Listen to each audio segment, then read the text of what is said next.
got my eyes open so I can see. You want to have it just shining just as low as you can get to come right down, but then shining not on my face but behind my head like it's from the fires. Yes, so it's lighting up this part of my hood. And now flicker it.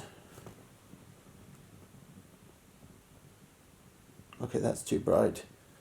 Flicker it less. You keep it flickering it on the lower lights, yeah. And can you go further back behind me a bit? Yeah. Okay, now I can see it.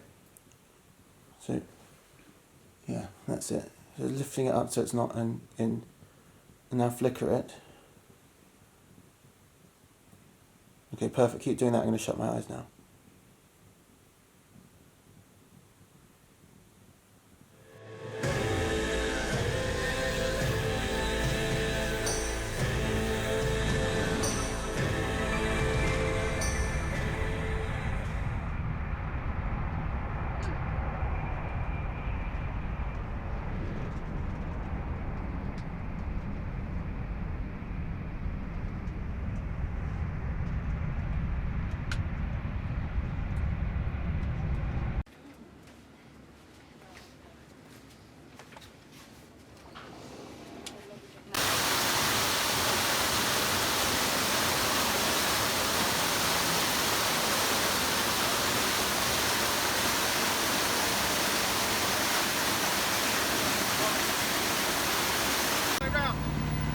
Uh-huh.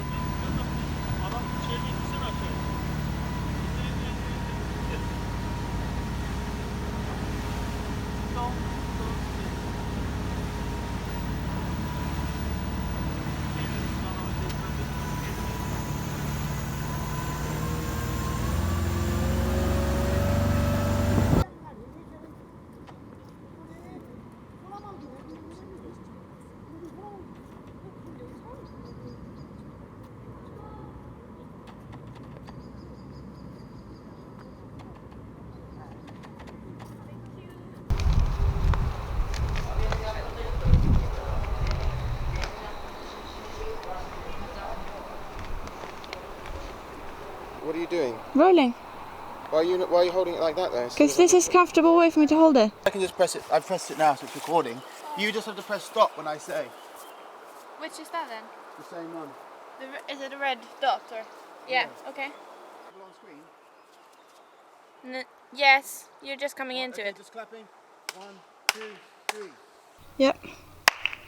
Rolling. Oh, that stinks. Can you come here and make sure I look fine and everything? Nothing's wrong.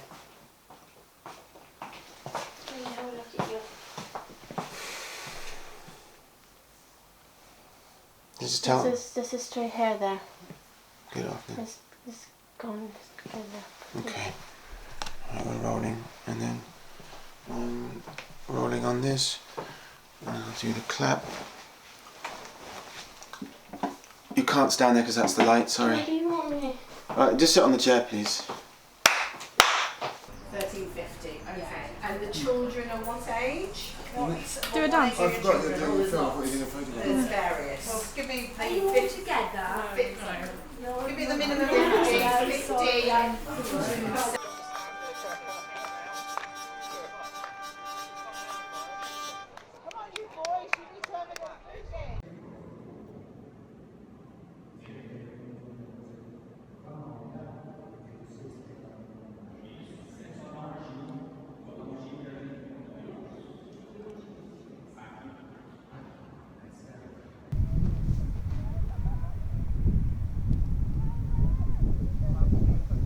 Framing it with me at the back of the screen, yeah? And everything in front of me. Yeah, I'm filming though, so. Yeah, I know, but I can cut out. Yeah, I am. It looks like you're not in focus. Really? Yeah, you look blurry.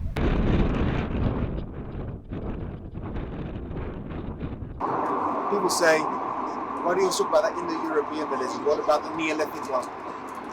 Well, the Neolithic religion of Europe came from Anatolia. So if you want to understand it, you've got to go to Anatolia.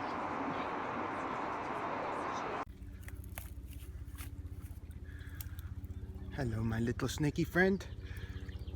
Just here in Sweden, I found a little grass snake on the banks of the lake. It's very early in the season for the snakes to be out, and he was hissing at me, and just came across him by chance as we moored our canoes here at the side of the lake. He was guarding them, perhaps, for us. Very good luck sign, I think.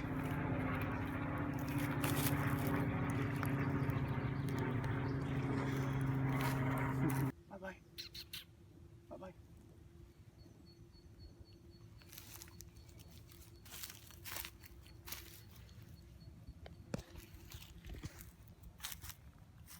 He did go on you. I can smell it, yeah. They go quick when they want. Let them go.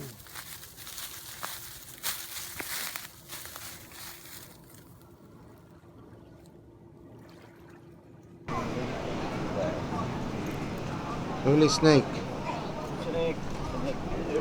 Oh, he's nice. He gets out of the hole now.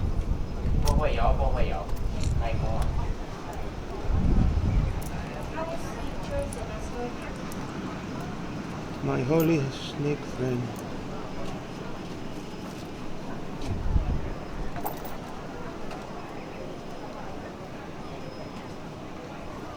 Good luck to touch him.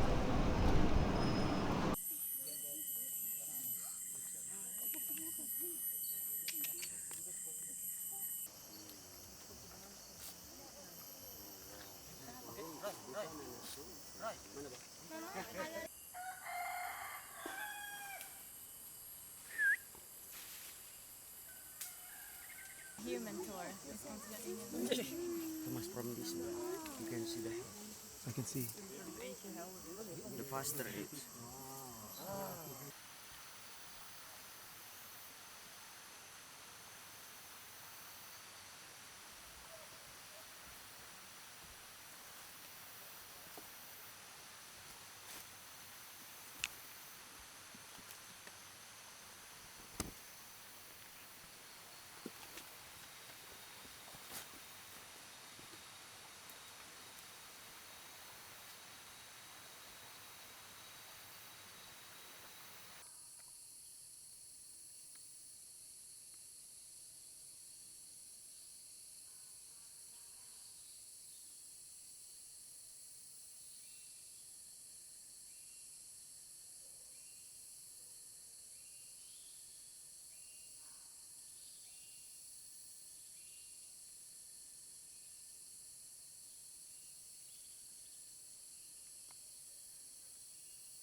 Oye.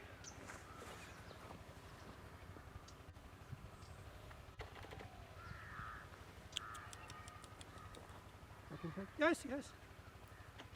Let's come. Hi. Hey, follow, no, I don't know. Hey, follow. Hey. Yes. Yes. Hey, follow. Lele. Lele. Lele. Yes, very good. Bah, bah, bah, bah, bah, bah. Fine, fine, fine, fine. Take the photos? Yeah. Okay. Yeah, video, yeah. Go and mark them knee.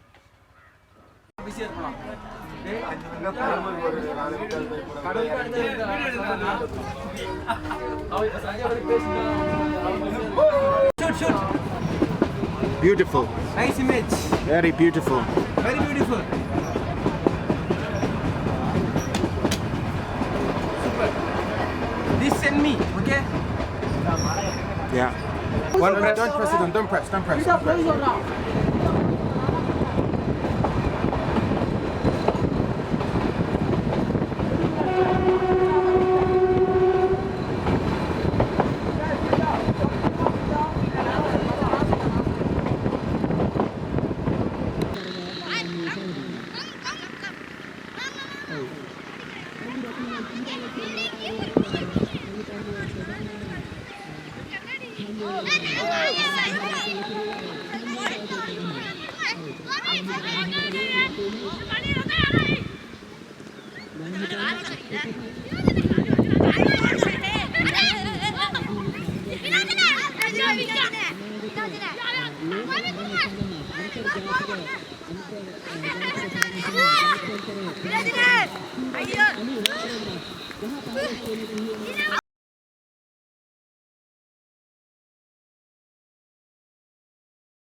But now, all this from here to here, this is mine. I take this with my power. You understand? Bloopers, all around. No, not really, just reenactors. This is a Renaissance fair in England. It's not very historically accurate, but people like it. People come here a lot. They take their children and they all want to live a kind of imagined history. It's not a very authentic one, but it's fun and people like it, and it shows that they care about their history and about how things used to be. Don't you think so, Bonnie? Whereas last year it was like some slacks with the tune.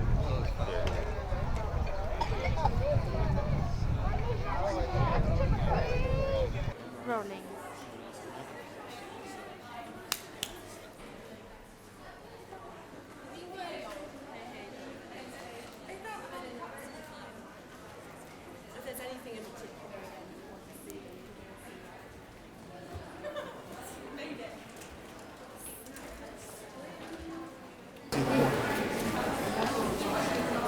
Oh, it's warm.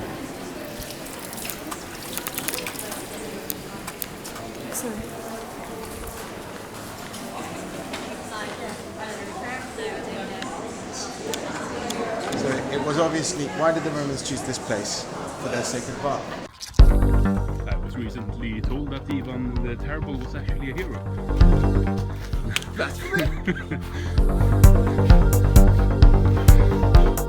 Come on now, Tom, get this!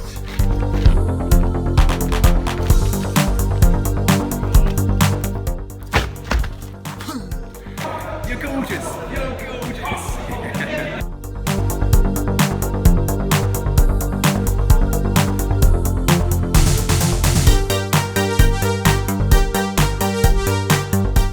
Yeah.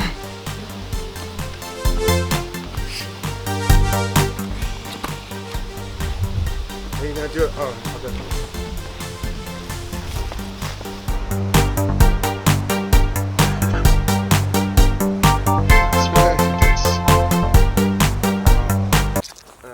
Okay. Is my head in? Just tap my face on the screen. You're cropped ever so slightly to your head, so you need to go back a 20. That's it.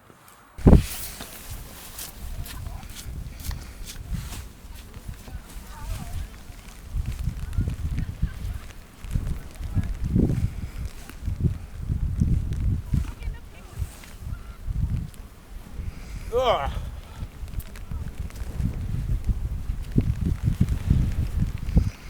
My ears are in pain. Yeah, me too.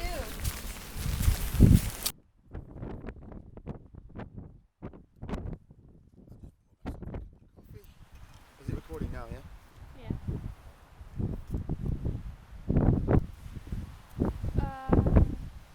The framing's changed. You're sitting higher up. The top of your head is like. Yeah,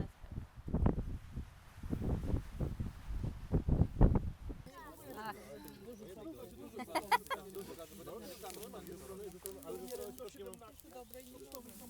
Nie postawił, kurwa, chętlę z tej 12, nie? Opowiadał, że ten jak wyszli, to spytali...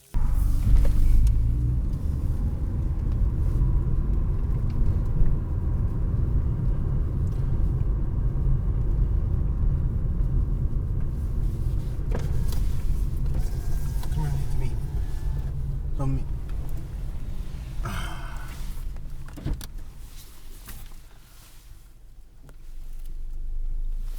Yeah, you need to go further.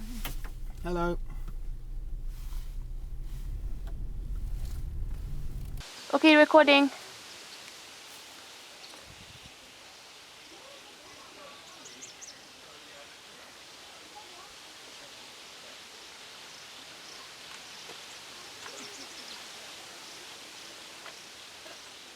I need to press that button.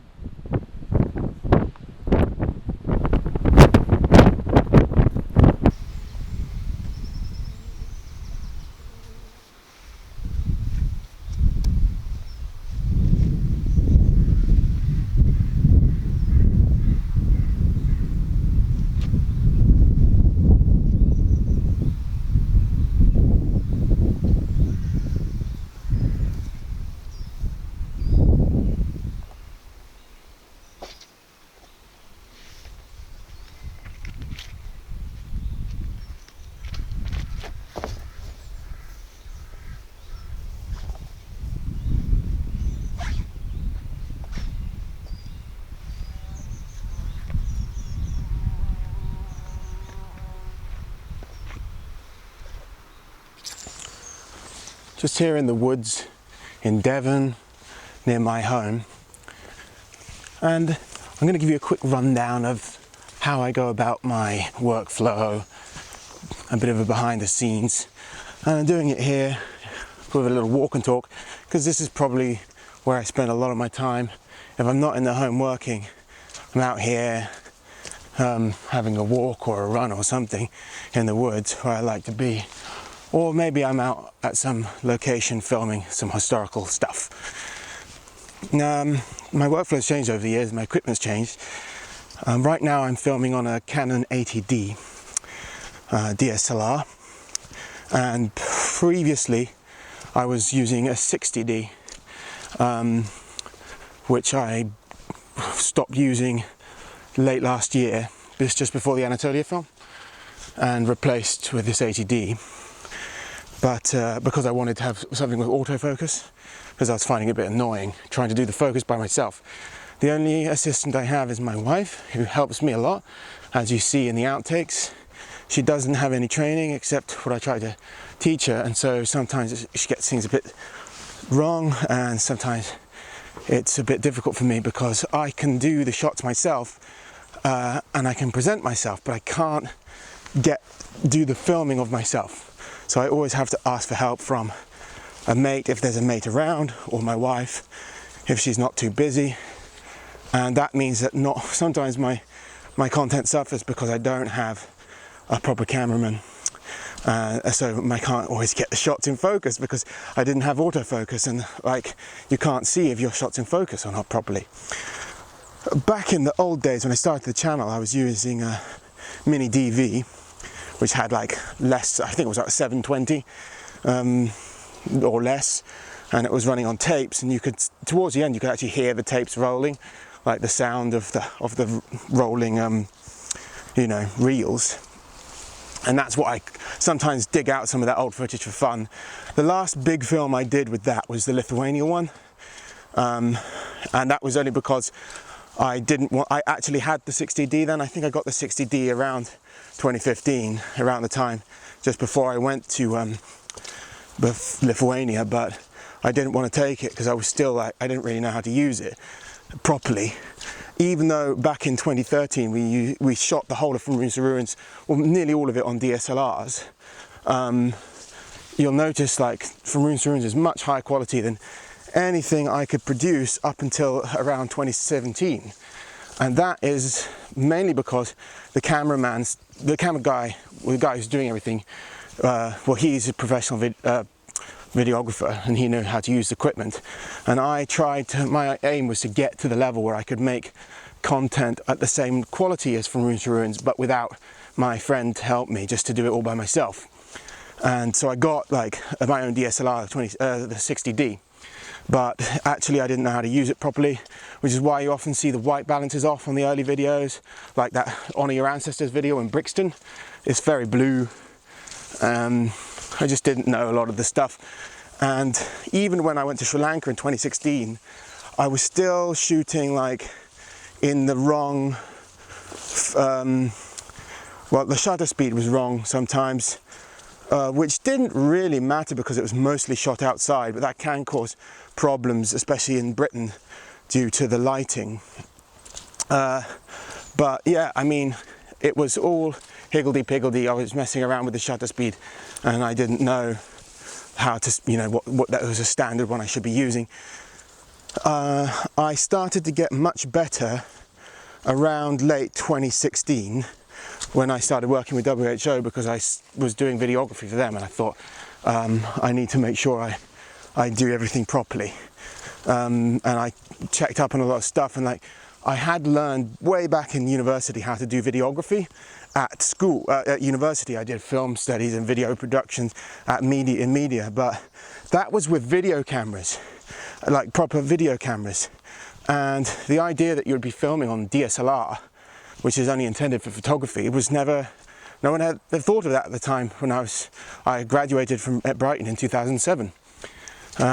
So actually it was a completely new thing for me to learn about shooting on DSLR, and I should have learned to do it properly a lot earlier.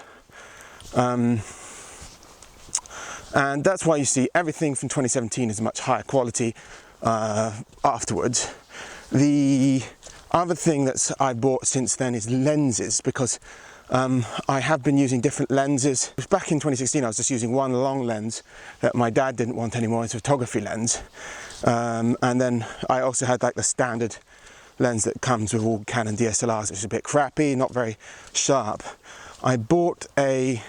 Best thing I bought for only 50 quid was a short lens, 50mm, fixed lens, no zoom. I didn't buy the Canon official one, which is sharper and better. It cost like 100 quid, but because I was on a budget. So around 2017 I bought this short one, the replica one from, I can't remember what the company's called, some Chinese company, and it's only 50 quid and it looks great. And it does a lot of there's really sharp shots with the great depth of field, like that you can see in some of the footage I've done since then. The problem with it is it doesn't have an image stabilizer, and it means that some of the shots I use, it's the only lens I have to this day that's any good in low light. But then like when I shoot like the stuff in the Wiltshire Museum, for example, for the Bronze Age Britain video, it's very shaky. And that's because there's no image stabilizer, and I can't bring a tripod into a museum. You're not allowed to use tripods without an insurance policy of up to like £1 million or something, so you just can't do it. So the solution I sometimes use is when Adobe Premiere, which is the editing suite I learned to use back in 2006 at university and have used ever since, they introduced this great thing called a warp stabilizer, which is an effect you can add to your videos that are shaky to make them a bit less shaky. But it doesn't actually work in all cases. So you can't polish a turd, and like when this footage is really shaky and rubbish and you add a warp stabilizer, you get a kind of shimmery effect that looks a bit weird, and you'll see that on some of my videos, unfortunately, because I'm trying to polish the turd, but it just doesn't matter because it's too shaky. The solution is to use a lens that has an image stabilizer like the one I'm using right now, but I don't have a good lens with an image stabilizer that works in low light. So it's either a case of me thinking, am I going to whack the ISO way up so it's grainy on one of my lenses with image stabilizers, or am I going to just put the good short lens on and try and hold it as steady as I can? I have other lenses, like some other big Canon lens that's really sharp and decent that I bought recently before I went to Turkey. So nearly a year ago, actually, I say recently. But that, and that has image stabilizer on it, but it's still not that good in low light actually. And because it's a mirrored DSLR, like if I was using some like Sony cameras and stuff, they all work much better in low light filming. But the DSLR I've got, it can get great footage of things outside in the daytime. But when I'm shooting inside, or when I'm trying to get stuff at night, like I was in Ottery, or when I was doing the Devil Stone turning in Chebbia last November, that was very tricky, and I have to position myself near to a a light source, and even then under the light source it's very grainy. It doesn't look very professional, but that's what I have to put up with. To try to address the problem of shaky footage, I actually bought on eBay last year or early this year. No, it was before I went to Turkey actually. I bought a lot of new stuff before Turkey to try and make that Turkey documentary as good as I could, but it still suffered a lot from certain issues. But I bought a shoulder mount, and I thought about buying a gimbal, which is like, you know, the gyroscopic things that hold your camera steady. But they can cost, to get one that can hold a heavy lensed DSLR steady, it's going to cost the best part of $1,000. And I just was worried about how much I could spend being a father-to-be on new equipment, and my Patreon wasn't even amounting to minimum wage in the UK like the amount I was earning. So I was really a bit more worried about how much I should spend on equipment. I think I probably could buy a gimbal in the future when as patrons start to increase, but I'm not sure if I need one or not. I mean, obviously people will like it better if, like right now, a gimbal would be perfect for this kind of shooting, but I don't do this kind of shooting that much.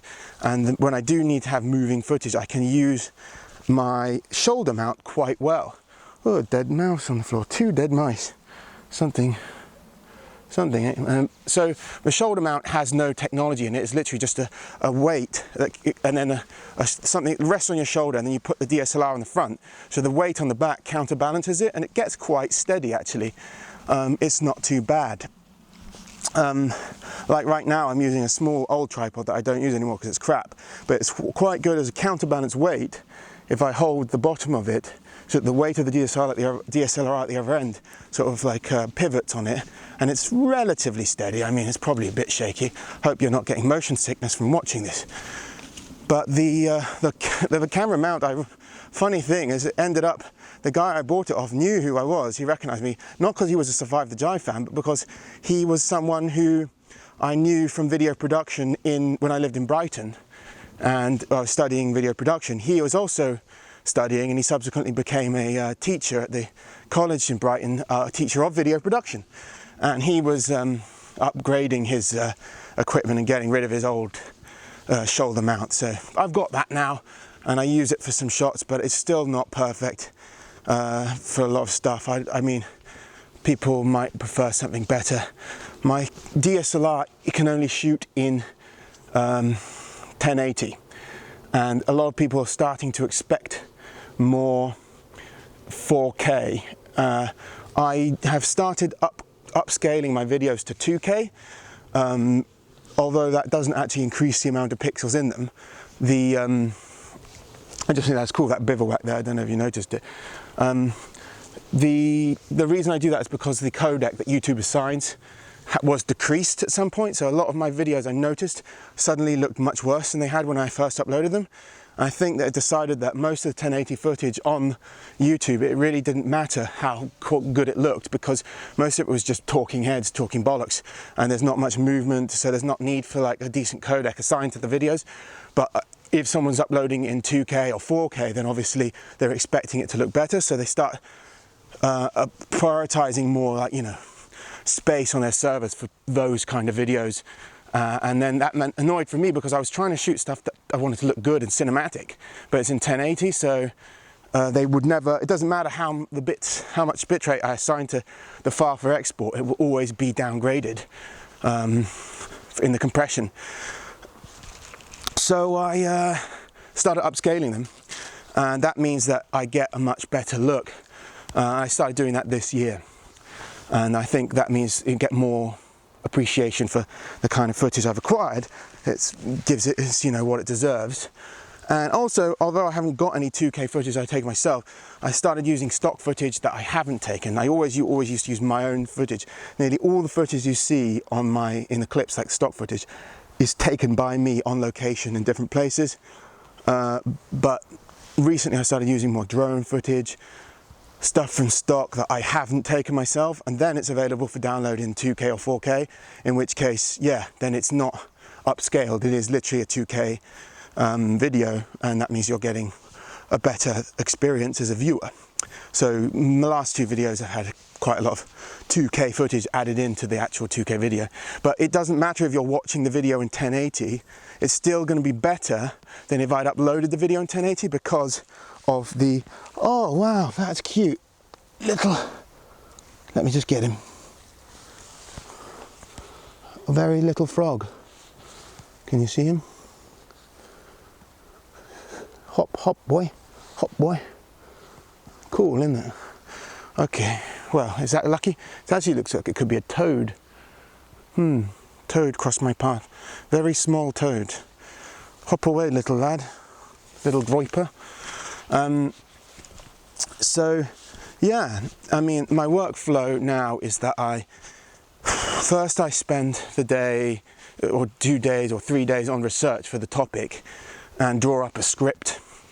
And then I will film myself reading the script or using it as like a, sometimes I've tried various methods. Sometimes I try to do a kind of auto cue, but that doesn't always work that well. Other times I just use notes and then try to memorize them, which can look better in the delivery, but is a bit trickier because it takes me a long time to remember everything. And I'm on a time limit because I'm trying to get these videos out. And then when I have that filmed, I lay it all out, cut out all the crap, and get it like, you know, to this bare skeleton, sync up the audio recording, because I record the audio separately usually, except today I've got the lapel mic plugged directly into the camera.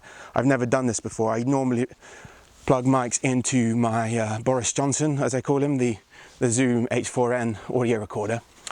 But the result is that then I can see the whole structure of the video, what it's going to look like, and I can then start to add in relevant shots of stock that I have from my stock library.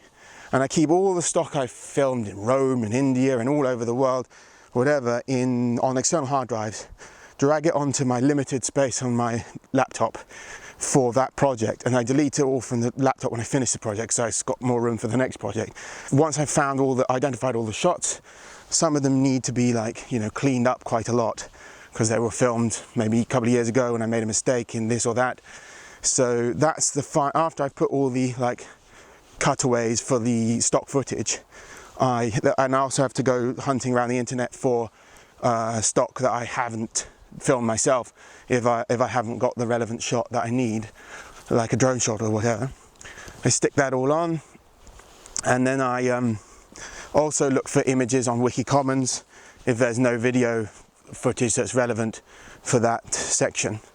I just animate a video instead. I mean, animate a picture to make it like video.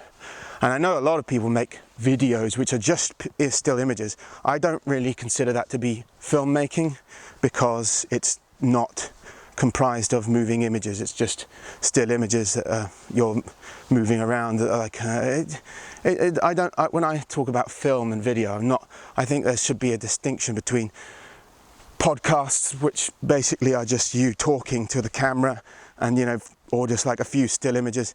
That's not like video, I think personally, because you're missing out on a lot of the potential that video has. Then there's once that's all done, then I start to, you know, clean up the audio, make sure there's no hiss in the background. In the past, adding effects like audio clean up effects like reduce noise has resulted in a kind of muffled effect, which I hate to hear back now. And sometimes, for example, on the one I did in the woods here about like what do the myths and rights mean, the whole audio there is quite muffled because I tried to clean it up and I didn't do a good job of cleaning it up. There's only so much you can do with bad audio. And also that video on Troy Towns, which was a good video, there was nothing wrong with the audio, but I added the effect of noise reduction, and at that stage Adobe Premiere had that noise reduction effect didn't really work properly because it had this like dip at the start of each audio cut, So what I should have done is just edited the whole audio separately in Audacity, then re-imported it to Adobe Premiere, so that wouldn't have happened. And I could have got decent audio on it, but I didn't, and I uploaded it as it is, and I always think, oh, that's a shame, because it was a decent video, and I wonder if it suffered because people thought it sounded muffled in parts. Anyway, once the audio's done, I do color grading on all the shots. That includes the shots of me talking and the shots of the cutaways. This is the first video. I'm going to upload this video, and I'm not going to do any color grading on any of the outtakes and spoofs, or what are they called, and this as well. I'm just going to leave it as it is, so you can see that, like, without color grading, there can be, like, you know, some unusual colors, and sometimes the shots get too dark, sometimes they get too bright. You would normally edit them to make the dark shots lighter and the light shots darker, and that takes a while to go through. And, you know, once you've got all those bits done, then it's time to add some flashy effects for transitions and things like that. Add in warp stabilizer on the shaky shots, and just go through, clean up, make sure it's all spick and span, and then I export it. I have to do at least one full test viewing as a preview in Adobe Premiere before the export. Then I have to do another full test viewing after the export to make sure that there are no, like, artifacts and, like, you know, digital interference and stuff that can just randomly happen sometimes when the export doesn't go properly, or if I actually made a mistake myself and I didn't realize. Then I have to export again. Since 2018, I've been working on Mac instead of PC. I used to use Microsoft, and when I did the Sri Lanka film in 2016, the export took about 48 hours, and on the first export, it crashed just as it was finishing, after 48 hours, and I nearly went completely mad, because it's like 48 hours of my laptop humming like a helicopter, and like sounding like it's going to take off, and I can't literally do anything else on it. And now. When I redid that same film in higher quality as a larger file in 2K, and, you know, with in a larger bitrate on my Mac, it took like 2 hours. So obviously life is much easier now. I've got a better computer than how much I used to struggle in the old days to get things out. Then, you know, once it's exported and done and it's in good quality, I upload it. And then I have to watch it again, because sometimes YouTube does stuff, and I don't know why, that makes it weird after the upload, and I want to make sure that it's okay before everyone sees it. So I do another view generally, and I add all the descriptions and thumbnail. Thumbnail I used to neglect. I didn't realize how important it is. You can spend days and days, like sometimes a video can take me about a month to make or more, but it depends on the video. But a lot of work goes into them, a lot. Like the research can take many days work just by itself. Like I get up at 9, I sit at my desk and I'm doing research and typing up all the research, and then I turn that into a script. So it's kind of the same as if I was imagine you're at uni and you're doing an essay. You do all the research for the essay and you write out the essay. That's what I do, but that's only the beginning. Then I've only just started with the script. Then I've got the whole rest of the thing to do, which is the delivery, and I might make a few takes when I'm trying to deliver it. Like I might mess it up a few times, who knows. So it's actually a big thing to make these videos. And even then I sometimes make mistakes. I'm trying to get better at it. A lot of the things now, I'm at a frustrating stage where I know how they can be better, but I can't make them better, because the problem is that I'm alone and I just don't have the time and resources to make everything perfect. And if I spend too long getting everything just right, then it won't come out, and I won't get any videos out, and then I won't be able to, I won't make any money, because I can't live. I've got to pay the bills and stuff. So I'm sacrificing quality to get quantity out, which is the reign of quantity, as they say. But I still do really care very much about quality, and that means it takes me longer than some of my competitors who churn out what I consider to be lower quality content than I would be willing to put out.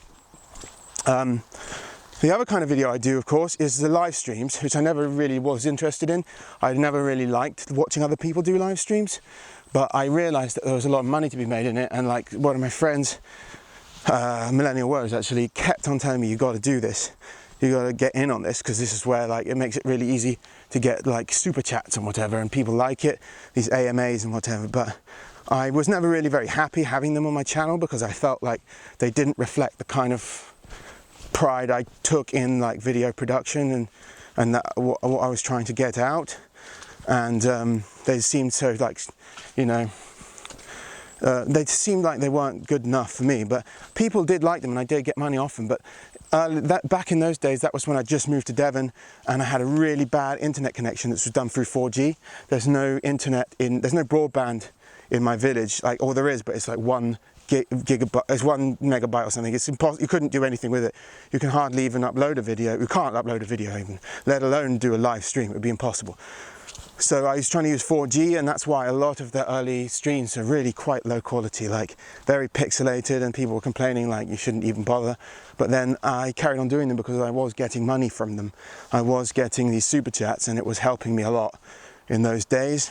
But now that I have a better internet connection, that is less prone to happening, although there are always just odd days when something goes wrong. The internet connection I have now is through a technique that's actually designed for the third world, where they beam Wi-Fi signal, or not Wi-Fi, they beam internet to a receiver on my cliff, which it comes via radio waves. So I have like internet via radio waves, and it's okay actually. It's not fast, but it's fine. I can do streams. Providing not too many people in the village are using the internet at the time.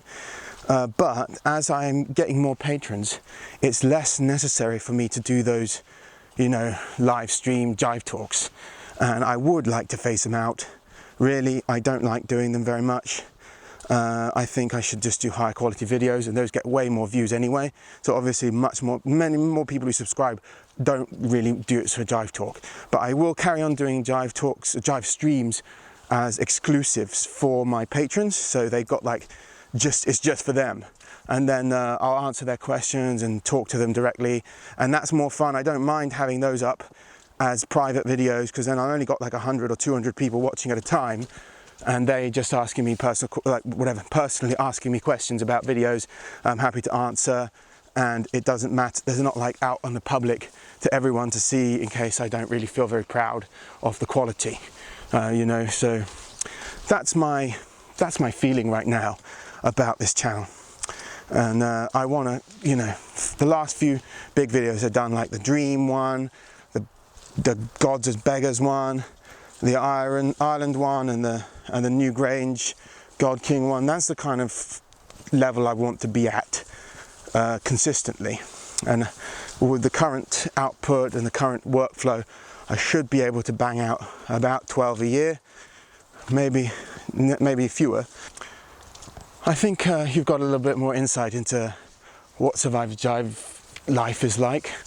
The only thing I haven't talked about is like my daily life inside the house. I'm not going to film inside the house because I think some things should be private, but you do see inside the house when I do my streams anyway, so you probably know what most of my inside of my house looks like. And I have people ask me also, how do you pray every day? Well, I've already explained how to pray like an Indo-European, and you already know what my gods look like because I've shown the idols in several videos. So I'm not sure what's left to show you. Like I might say my prayers every day to the gods, and I'm not going to film myself praying because I don't think I don't know, it's just something seems wrong about that to me. It doesn't feel right. I have filmed myself praying before on location, and that was more just to sort of demonstrate the sacred. Well, I was going to pray at the location anyway, and I was going to film at the location anyway. So, you know, if it's the pagan temples in Rome or the Hindu temples in India, those kind of places, you have to pay due reverence. So I think I might as well film myself doing it because I've got the camera here anyway. But I don't want to film my daily prayers in the house to the gods of my house. I just prefer not to. But rest assured, I pray every day, and I say that pagans should too. And whoa, that could have been on the blooper reel then if I fell over. I will make more videos about practicing paganism in future. Let me know if you enjoyed this kind of insight into behind the scenes at Survive the Jive. I probably won't do any more like this though.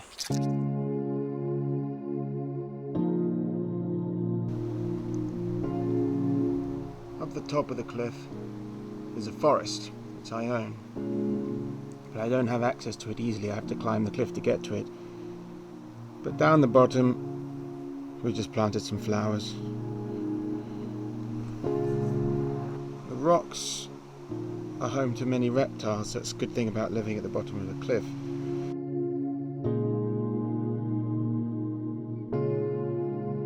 The bad thing is that trying to make a lawn grow here is very difficult because there's a constant shower of seeds from the trees above that fall onto it, so we're constantly trying to prevent trees growing. I don't feel bad about stopping them because the entire forest is up there and plenty of stuff. So this tiny little lawn that we've planted, there was a lot of work to get it to grow, and it doesn't look very good, but you can hear even now acorns falling down on it all the time, non-stop. And this is actually a nice area for the reptiles because they need sunlight, and the more trees grow, the less sunlight there is, and the reptiles can't live here then. The reptiles are quite endangered, mainly because of cats. These are strawberries.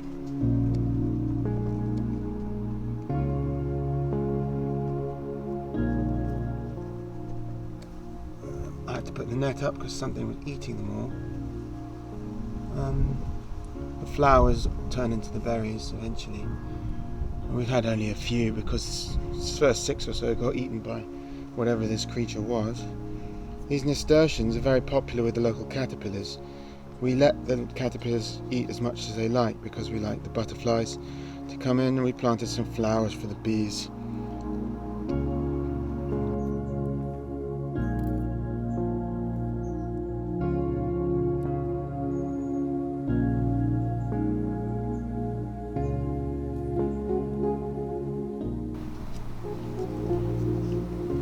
Few things are as delightful to bees as lavender. They absolutely love it.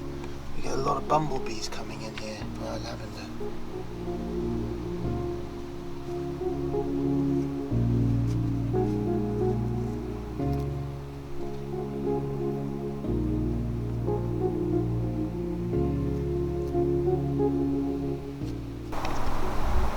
More nasturtiums. Tomatoes, nice for my lunch.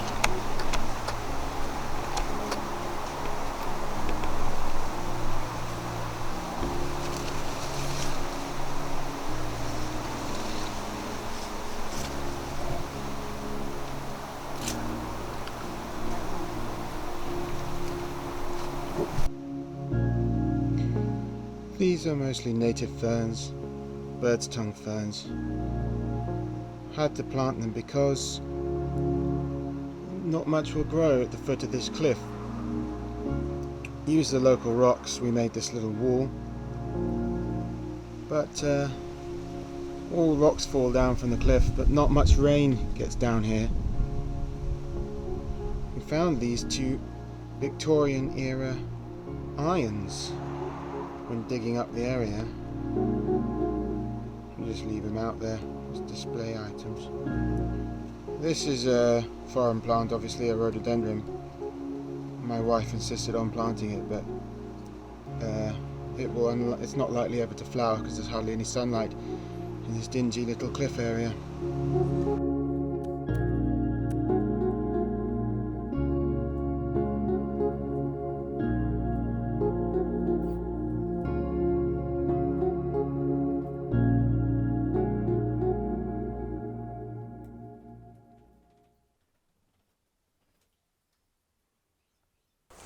Thanks for watching, everybody.